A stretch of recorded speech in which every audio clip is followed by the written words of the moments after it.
The U.S. seized a tanker recently. Russia specifically asked the United States not to seize that tanker. Does this action risk a larger conflict with Russia? I believe you're referring to the Bella 1 tanker that was seized this morning. Kementerian Transportasi Rusia membenarkan bahwa Amerika Serikat telah menyita kapal tanker minyak Marinera. Penyitaan berlangsung di Atlantik Utara pada Rabu 7 Januari setelah terjadi aksi kejar-kejaran dari Laut Karibia. Dikutip dari RT, Menteri Pertahanan Amerika Serikat Pete Hegseth mengonfirmasi bahwa penyitaan kapal tersebut terkait dengan blokade minyak Venezuela yang dikenai sanksi dan ilegal. Kapal tanker itu pertama kali menjadi sasaran Amerika Serikat setelah dilaporkan mencoba mendekati Venezuela akhir tahun lalu. Penjaga pantai Amerika Serikat berusaha menahan kapal tersebut, namun awak kapal menolak untuk mengizinkan orang Amerika masuk dan memilih kabur ke Atlantik. Selama pengejaran, kapal tersebut mengubah namanya dari Bella 1 menjadi Marinera dan mengganti benderanya dari Guyana menjadi Rusia.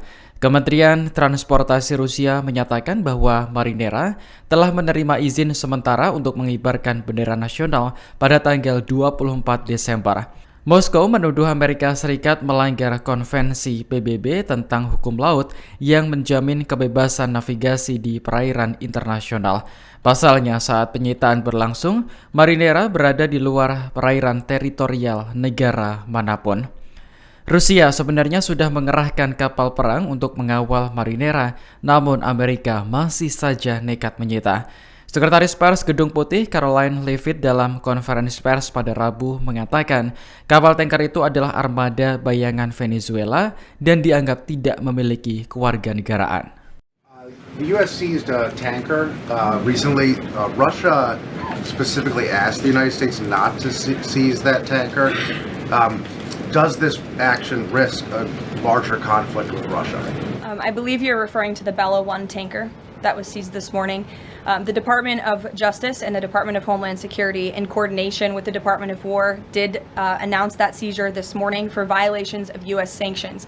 I've spoken about the enforcement of our sanctions policy at the podium prior to the new year, and this administration is going to fully enforce the sanction policy of the United States. The vessel this morning was seized in the North Atlantic pursuant to a warrant issued by a U.S. federal court after being tracked. And this was a Venezuelan shadow fleet vessel that has transported sanctioned oil. And the United States of America, under this president, is not going to tolerate that. I would also just add the vessel had a judicial seizure order in the crew. So that means the crew is now subject to prosecution for any applicable violation of federal law. And they will be brought to the United States for such prosecution if necessary. Download Tribun X sekarang. Menghadirkan lokal menjadi Indonesia.